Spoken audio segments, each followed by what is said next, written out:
ফুলদানি আঁকার জন্য প্রথমে একটা চতুর্ভুজ বা স্কোয়ার শেপ এঁকে নিয়ে তার উপরের দিকে কিছু জায়গা বাদ রেখে ফুলদানির গলার অংশটা এঁকে নিলাম।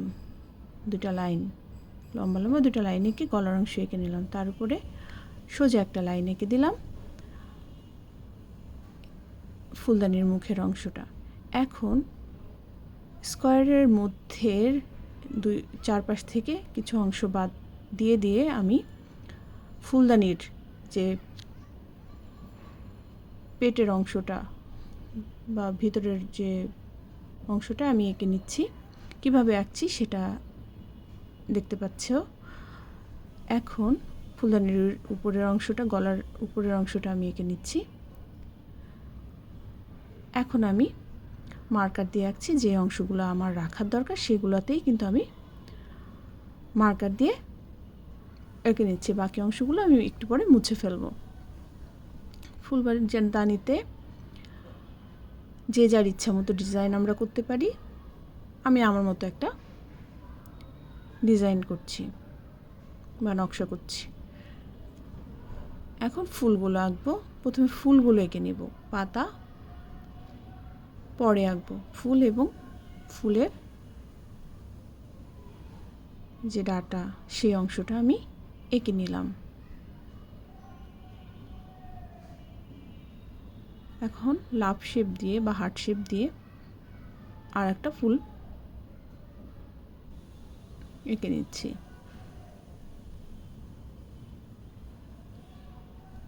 এখন পাতার অংশগুলো আঁকছি। অনেকটা লিলি ফুলের পাতার মতো পাতাগুলো দিচ্ছি। অন্যরকম পাতাও চাইলে আমরা ইউজ করতে পারি। তাহলে ফুলদানি কিভাবে আঁকলাম সেটা তোমরা দেখতে পাচ্ছ। এখন অতিরিক্ত লাইনগুলো, পেন্সিলের লাইনগুলো আমি মুছে ফুলদানির নিচের অংশটা এঁকে নিলাম, যেটার উপর ফুলদানিটা বসে আছে। এখন ফুলদানির পিছনের যে পর্দা সেই অংশগুলো এঁকে নিচ্ছি।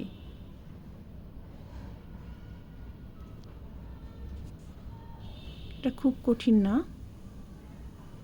এখন আমি রং করব।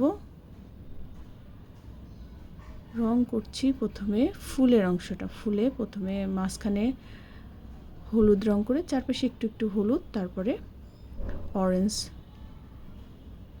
বা কমলা রং।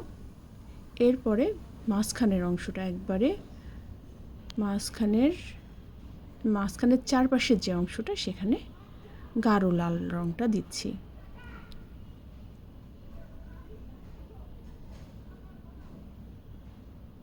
তাহলে ফুলগুলো রং করা শেষ। এখন পাশে যে দুটো ফুল এখানে আমি পিঙ্ক কালার করব, সেজন্য উপরের দিকে একটু সাদা রং দিয়েছি, তারপরে লাইট পিঙ্ক, তারপরে ডার্ক যে পিঙ্কটা আমাদের কালার বক্সে থাকবে সেটা ব্যবহার করলেই হবে। এখন পাতাতে প্রথমে হলুদ রং একটু একটু করে কর্নারগুলোতে বা উপরের দিকে করে নিচ্ছি। এখন লাইট গ্রিন যে রংটা সেটা দিচ্ছি।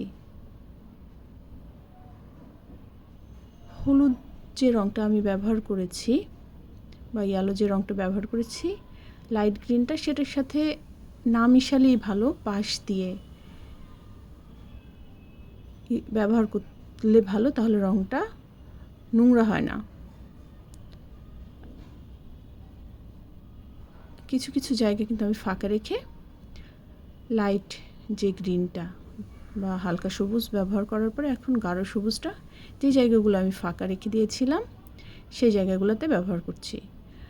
আমরা রং ব্যবহার করব, কিন্তু একটা রঙের সাথে আর একটা রং বেশি ঘষাঘষি বা মেশাবো না, তাহলে রংটা নষ্ট হয়ে যায়।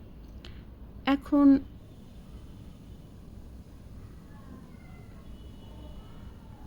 ফ্লাওয়ার ভাসের যে অংশটা রং করছি, প্রথমে হলুদ রং করেছি, তারপরে লাইট ব্রাউন কালারটা করছি। আলো ছায়া দেখানোর জন্য মাঝখানের অংশটা প্রথমে কিন্তু আমি হলুদ করে নিয়েছিলাম, তারপরে লাইট ব্রাউন এবং কিছু অংশ ফাঁকা রেখেছি তোমরা দেখতে পাচ্ছ, সেখানে আমি ডার্ক ব্রাউন দিচ্ছি। এখন দুইটা রং মেশানোর জন্য যেখানে আমি লাইট ব্রাউন এবং ডার্ক ব্রাউন ব্যবহার করেছিলাম সেইটার যে মাঝখানের অংশটা সেখানে আমি লাইট ব্রাউন দিয়ে কিন্তু মিক্সড করে দিয়েছি এবং ইয়েলো এবং লাইট ব্রাউনের মাঝখানে ইয়েলো কালার দিয়ে মিক্সড করে দেব। এখন ডিজাইনের অংশগুলা তোমরা তোমাদের ইচ্ছা মতো যে কালারটা লাইট ব্রাউন বা ডার্ক ব্রাউনের যে পটের অংশটা সেটার সাথে ভালো লাগবে সে রঙটাই ব্যবহার করবে। এখন পর্দাতে আমি ব্যবহার করছি প্রথমে পিঙ্ক এবং পার্পল কালার। প্রথমে পিঙ্ক কালার দিয়েছি, তারপরে পার্পল কালার দিয়ে ছায়ের অংশটাতে আমি পার্পল কালার করছি এবং দুইটা রং কিন্তু আমি মিশাবো।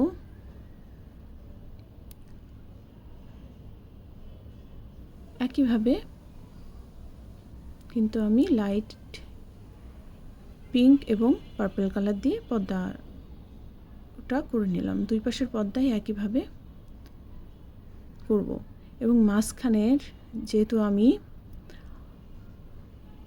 ফ্লাওয়ার ভাস বা ফুলদানিতে এবং ফুলসহ ফুলদানিতে আমি রং করেছি, সেখানে হাত বারবারই পর্দাতে রং করতে গেলে ঘষা খাচ্ছে, সেজন্য আমি কিন্তু টিস্যু দিয়ে এটা ঢেকে রেখেছিলাম যখন, যাতে রংটা নষ্ট না হয়ে যায়, সেজন্য আমি টিস্যু দিয়ে মাঝে মাঝে ঢেকে রাখছি।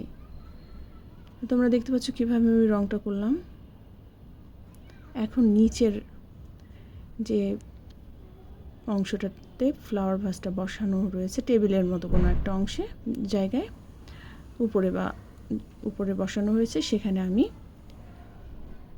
লাইট এবং ডার্ক ব্রাউন দিয়ে রংটা করছি এবং ফ্লাওয়ার ভাসের নিচের যে কাপড়টা বা ম্যাট সেখানে যে কোনো একটা রং তোমরা করে দেবে তোমাদের ইচ্ছা মতো, তাহলে কিন্তু